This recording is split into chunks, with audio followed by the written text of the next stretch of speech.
আপনি কি জানেন হিন্দু ধর্মে সৃষ্টিকর্তা ব্রহ্মার মন্দির খুবই কম কেন? যিনি এই মহাবিশ্ব সৃষ্টি করেছেন তাঁর মন্দিরই পৃথিবীতে সবচেয়ে কম। অন্যদিকে বিষ্ণুর অসংখ্য মন্দির রয়েছে, আর শিবের তো হাজার হাজার মন্দির, কিন্তু ব্রহ্মার মন্দির প্রায় নেই বললেই চলে।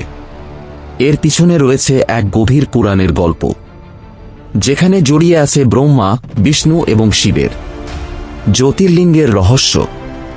একসময় দেবলোকেও একটি বড় প্রশ্ন উঠেছিল, মহাবিশ্বে সবচেয়ে বড় দেবতা কে? সৃষ্টিকর্তা ব্রহ্মা নাকি পালনকর্তা বিষ্ণু? দুজনেই নিজের শক্তি নিয়ে গর্ব করতে শুরু করলেন। বিতর্ক ধীরে ধীরে অহংকারে পরিণত হল। ব্রহ্মা বললেন, তিনি সৃষ্টিকর্তা, তাই তিনিই সর্বশ্রেষ্ঠ। বিষ্ণু বললেন, তিনি সমগ্র বিশ্বজগতের পালন করেন, তাই তিনিই শ্রেষ্ঠ। এই তর্ক ক্রমশ বাড়তে লাগল। এই অহংকার ও বিভ্রান্তি থামানোর জন্য ভগবান শিব নিজেই প্রকাশিত হলেন, এক অসীম আলোর স্তম্ভ হিসেবে। হঠাৎই তাদের সামনে দেখা দিল এক বিশাল জ্যোতির স্তম্ভ। এই আলোর স্তম্ভ এতটাই বিশাল ছিল যে তার শুরু বা শেষ কোথাও দেখা যাচ্ছিল না। এই জ্যোতিরূপ ছিল শিবের অনন্ত শক্তির প্রকাশ। এই রূপের মাধ্যমে শিব দেখাতে চেয়েছিলেন, সৃষ্টি, পালন কিংবা ধ্বংস, সবকিছুর ঊর্ধ্বে রয়েছে এক অনন্ত সত্য। এই আশ্চর্য জ্যোতির স্তম্ভ দেখে ব্রহ্মা ও বিষ্ণু সিদ্ধান্ত নিলেন যে এই স্তম্ভের শুরু বা শেষ খুঁজে বের করতে পারবে সেই হবে শ্রেষ্ঠ। বিষ্ণু বললেন, তিনি নিচের দিকে গিয়ে এর শেষ খুঁজবেন, আর ব্রহ্মা বললেন, তিনি ওপরে উড়ে এর শুরু খুঁজবেন। অগ্নিস্তম্ভের নিচের প্রান্ত খুঁজতে বিষ্ণু ধারণ করলেন বরাহ অবতার। বরাহ অর্থাৎ এক বিশাল বন্য শূকর। এই রূপে তিনি পৃথিবীর গভীর অন্ধকারে অসীম গতিতে নেমে যেতে লাগলেন। তিনি যতই নিচে যান, অগ্নিস্তম্ভ ততই নিচে চলতে থাকে। অবশেষে বিষ্ণু বুঝতে পারলেন এই স্তম্ভের শেষ খুঁজে পাওয়া সম্ভব নয়, কারণ এটি অসীম। তখন তিনি ফিরে এসে সত্যি কথা স্বীকার করার সিদ্ধান্ত নিলেন।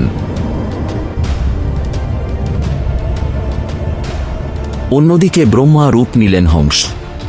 তিনি আকাশের দিকে উড়ে যেতে লাগলেন অগ্নিস্তম্ভের শুরু খুঁজতে। তিনি উঠতেই থাকলেন, আরও উঁচুতে, আরও উঁচুতে। কিন্তু যত উপরে যান, অগ্নিস্তম্ভ ততই উপরে চলতে থাকে। অনেকক্ষণ পরে ব্রহ্মা বুঝলেন এই স্তম্ভের শুরু খুঁজে পাওয়া অসম্ভব। ঠিক তখন তিনি দেখতে পেলেন একটি কেতকী ফুল নিচে পড়ছে। ব্রহ্মা ফুলটিকে জিজ্ঞেস করলেন, তুমি কোথা থেকে আসছো?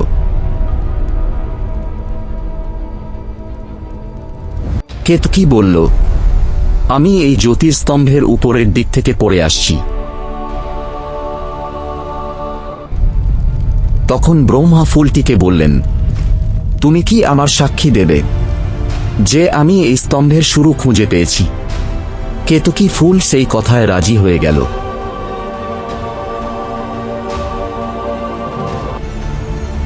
এরপর ব্রহ্মা ও বিষ্ণু আবার সেই স্থানে ফিরে এলেন। বিষ্ণু শতভাবে বললেন,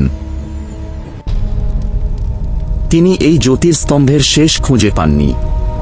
কিন্তু ব্রহ্মা বললেন, তিনি নাকি স্তম্ভের শুরু খুঁজে পেয়েছেন, আর তাঁর সাক্ষী হিসেবে দাঁড়াল কেতকী ফুল। এই কথা শোনার পর সেই অসীম জ্যোতির্স্তম্ভের মধ্য থেকেই ধীরে ধীরে প্রকাশিত হলেন ভগবান শিব। সারাদিক আলো ভরে গেল। শিব তখন ব্রহ্মা ও বিষ্ণুর দিকে তাকিয়ে সবকিছু বুঝতে পারলেন। তিনি জানলেন বিষ্ণু সত্য কথা বলেছেন, কিন্তু ব্রহ্মা মিথ্যা বলেছেন। এই মিথ্যা দেখে শিবের মুখ গম্ভীর হয়ে উঠল। তিনি ব্রহ্মার দিকে তাকিয়ে শান্ত কিন্তু কঠোর কণ্ঠে বললেন, হে ব্রহ্মা, তুমি সৃষ্টিকর্তা হয়েও মিথ্যার আশ্রয় নিয়েছ, সত্যের পথ ছেড়ে অহংকারের পথ বেছে নিয়েছ। এরপর শিব আরও বললেন, এই কারণেই পৃথিবীতে তোমার পূজা খুব কম হবে। মানুষ তোমাকে সৃষ্টি দেবতা হিসেবে সম্মান করবে, কিন্তু তোমার মন্দির খুব কম থাকবে। তারপর শিব কেতকী ফুলের দিকেও তাকালেন। তিনি বললেন, তুমিও মিথ্যার সাক্ষী হয়েছ, তাই আজ থেকে আমার পূজায় তোমাকে ব্যবহার করা যাবে না। এই কারণেই আজও শিব পূজায় কেতকী ফুল ব্যবহার করা হয় না। পুরাণে বলা হয়, এই অনন্ত আলোর স্তম্ভই হল জ্যোতির্লিঙ্গ। জ্যোতি মানে আলো, আর লিঙ্গ মানে শিবের প্রতীক। এই জ্যোতির শক্তির স্মৃতিতেই ভারতে প্রতিষ্ঠিত হয়েছে 12টি জ্যোতির্লিঙ্গ, যেমন সোমনাথ, মহাকালেশ্বর, কেদারনাথ, কাশী বিশ্বনাথ, ত্রম্বকেশ্বর। এই জ্যোতির্লিঙ্গগুলো শিবের সেই অনন্ত জ্যোতির প্রতীক। এই গল্প আমাদের একটি বড় শিক্ষা দেয়, অহংকার যত বড়ই হোক, অসীম সত্যের সামনে তা টেকে না। বিষ্ণু সত্যি স্বীকার করেছিলেন, তাই তিনি আশীর্বাদ পেয়েছিলেন, আর ব্রহ্মা মিথ্যা বলেছিলেন, তাই পৃথিবীতে তাঁর পূজা খুব কম। ও নমঃ শিবায়।